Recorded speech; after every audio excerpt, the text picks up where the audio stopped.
teman-teman pendengar, selamat datang di podcast Jejak Kearifan Lokal di Kampung Adat Miduana. Bersama aku Adinda dan aku Ilander Fajar. Kami dari Fakultas Keguruan dan Ilmu Pendidikan, Program Studi Pendidikan Bahasa dan Sastra Indonesia, Universitas Singapura Bangsa Karawang. Di episode kali ini kita akan ngobrolin hasil dari temuan yang seru banget dari kunjungan kita ke salah satu kampung adat yang ada di Jawa Barat. Nah, kampung adat tersebut yaitu Kampung Adat Miduana yang terletak di Cianjur Selatan. Ya, jadi beberapa waktu yang lalu kita berdua berkesempatan untuk langsung datang dan meneliti kehidupan masyarakat di Kampung Adat Miduana. Jujur aja pas kemarin aku kesana, pengalaman ini tuh kayak seru banget gitu loh. Bener banget, selain dari perjalanannya, terus juga orang-orang di sana itu bener-bener bikin kita semangat untuk meneliti gitu. Dan Kampung Adat Miduana ini bukan cuma tempat tinggal, tapi juga ruang spiritual dan sosial. Setiap langkah kita di sana itu penuh makna, dari mulai arsitektur rumahnya, terus juga ritual-ritualnya. Dan ritual tersebut itu sangat-sangat dijaga dan sangat kuat. Wah, kayaknya sangat menarik gak sih tentang Kampung Adat Miduana ini? Buat kalian semua, kalian tahu gak sih apa itu Kampung Adat Miduana?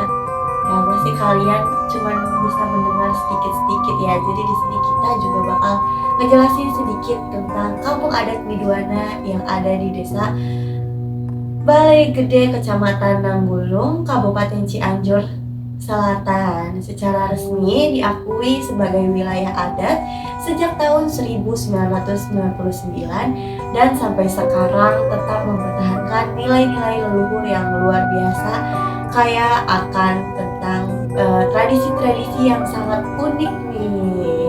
Betul sekali, karena keunikannya baik dari masyarakatnya, kampung adatnya. Nah, mereka ini, masyarakat Miduana itu menjalankan kehidupan berdasarkan adat Sunda Buhun, kayak semacam warisan turun-temurun.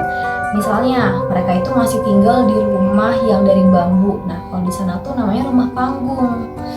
Terus juga mereka itu bertani masih menggunakan kearifan lokal atau dilakukan secara tradisional. Nah, jangan salah juga, walaupun kelihatannya sederhana, tapi ini bentuk dari ketahanan budaya. Mereka terbuka sama pendidikan dan teknologi, akan tetapi tahu batasan yang dimana modern diadopsi, yang adat dijaga. Kampung Adat Miduana ini kan unik banget ya. Dia itu kaya akan tradisi, terus juga warisan yang diturun-temurunkan oleh leluhur ke masyarakat Miduana. Nah, salah satu hal yang bikin kita terpesona yaitu kepercayaan mereka terhadap tokoh-tokoh legendaris. Nah, tokoh legendaris ini banyak. Coba, Kak Dinda. Nah, tokoh-tokoh legendaris di Kampung Adat Miduana ini ada Lid Putih yang menjadi simbol kesucian dan pelindung spiritual. Lalu ada Singa Bantara, yaitu pahlawan penjaga adat dan alam. Ada Hulang Rawing yang biasa melihat bahaya dari jauh, semacam kayak penjaga tak kasat mata gitu loh. Selain yang disebutkan dari Kak Dinda, ada juga Ragot Sadana yang menggambarkan rakyat pekerja keras, dan Sapu Jagat yang melambangkan keseimbangan alam semesta. Nah, legenda-legenda ini hidup dalam cerita lisan dan juga jadi pedoman moral masyarakat. Kalau ngomongin soal ritual, Miduana juga punya ritual. Nah, ritual ini ada 3, seperti mandi kahuripan, mandi pusakat, terus juga ada mandi kuramas. Nah, dari setiap tradisi itu mempunyai masing-masing makna yang mendalam. Wah, betul sekali tuh, ada mandi kahuripan. Namanya sangat unik gak sih? Jadi, mandi kahuripan dilakukan di Sungai Suci setiap bulan Muharram untuk membersihkan energi-energi negatif. Kalau semisal mandi pusakat, yaitu mandi yang khusus buat benda-benda pusakat, warisan leluhur yang dilakukan di bulan Maulid. Sedangkan mandi kuramas itu biasanya dilakukan menjelang hari besar. kayak semacam restart spiritual untuk menyambut momen baru. Nah, biasanya Mandi Kuramas ini dilaksanakan 1 hari sebelum puasa.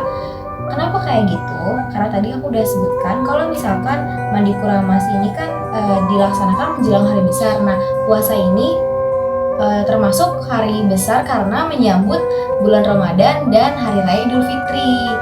Nah, tadi kan kita sudah menjelaskan tentang tokoh-tokoh legendaris yang ada di sana, terus juga ritual-ritual adat yang ada di sana itu kayak gimana. Jangan lupa juga di sana ada pamali. Wah, menarik gak sih? Pamali itu apa? Buat kalian yang nggak tahu, pamali adalah larangan adat. Jadi, para warga tidak boleh melarang larangan adat yang ada di sana atau yang biasa disebut pamali. Misalnya, masyarakat di sana tuh pamali untuk masuk hutan pada hari Sabtu. Katanya sih bisa ganggu roh-roh leluhurnya dari sana. Dan menurut aku, pamali ini bukan sekedar mitos, tapi sistem etika ekologis yang bijak. Jadi masyarakat ini percaya dengan kepercayaan pamali tersebut kayak tadi larangan masuk hutan di hari Sabtu. Kalau misalkan ada masyarakat atau orang yang melanggar, masyarakat Midwana ini percaya kalau misalkan orang tersebut akan terkena malapetaka atau mara bahaya. Mereka itu sadar akan ruang yang perlu dijaga, dihormati, dan juga diwariskan dari generasi ke generasi. Wah, serem juga ya tentang pamali ini.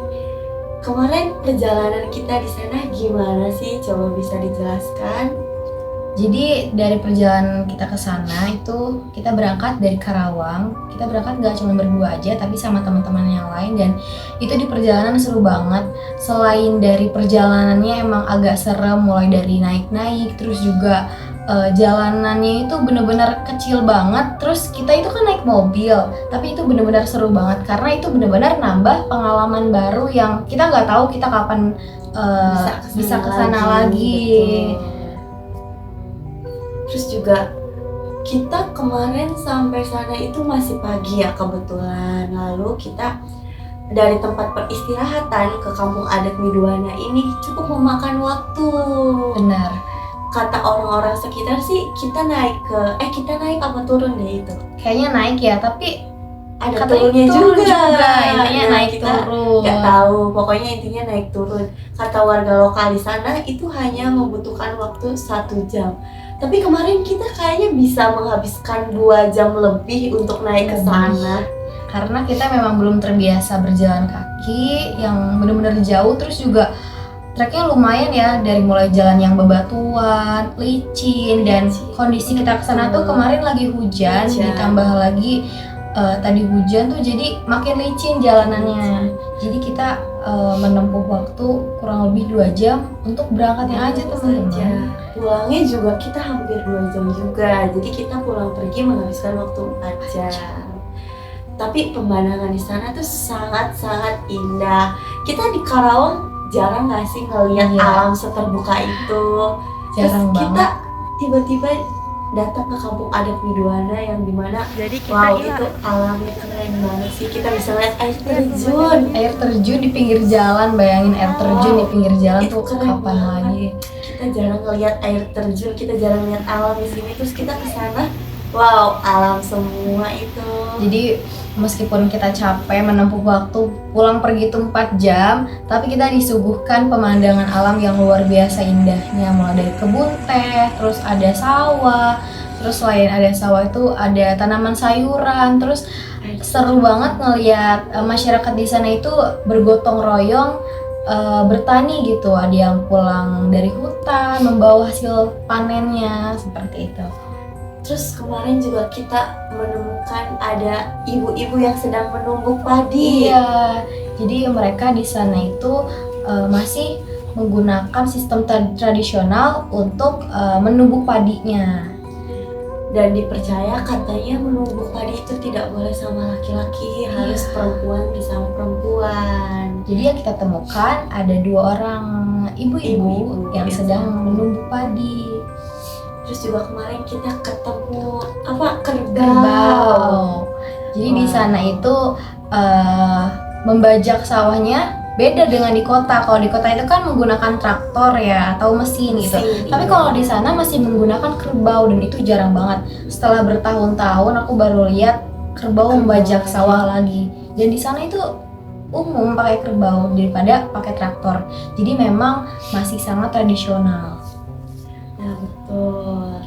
Kalau aku pribadi setelah dari kampung adat Midwana kemarin, aku tuh jadi mikir gitu, kayak makin sadar pentingnya tuh menjaga budaya. Terus juga kita tuh kayak harus melestarikan budaya-budaya yang ada di sekitar kita. Karena di sana tuh budaya bukan cuma cerita masa lalu, akan tetapi napas hidup sehari-hari dari mereka sendiri. Setuju banget. Jadi kampung adat Midwana ini ngajarin kita bahwa hidup itu bisa sederhana, selaras dengan alam, dan tetap spiritual. Nilai-nilai kayak gotong royong, penghormatan terhadap leluhur itu, dan keseimbangan hidup itu nyata banget di sana dan masih dilakukan oleh masyarakat kampung adat Midwana. Nah, betul banget nih buat teman-teman kalian semua yang kayak aku setelah ke kampung adat Midwana tuh jadi pengen ngedatengin tempat-tempat yang sama, kayak yang banyak vokalnya kayak gitu, karena kayak wow, seru banget kita meneliti. Dan itu unik banget, kita jarang banget temuin di era modern sekarang ini. Iya, betul sekali. Yuk buat anak-anak muda yang dengerin, mulai peduli kepada budaya sendiri, kita bisa jadi jembatan antara masa lalu dan masa depan. Nah itu dia informasi yang kami dapatkan dari penelitian Kampung Adat Midwana pada tanggal 16 Mei 2025 lalu. Semoga apa yang kami dapatkan dari hasil penelitian itu dapat memberikan wawasan atau informasi baru bagi teman-teman semua. Dan semoga kita semua dapat menjaga generasi, menjaga kearifan lokal, budaya yang sudah diturun-temurunkan dari leluhur kita. Cukup sekian yang bisa kita sampaikan dan cerita-cerita singkat dari kita.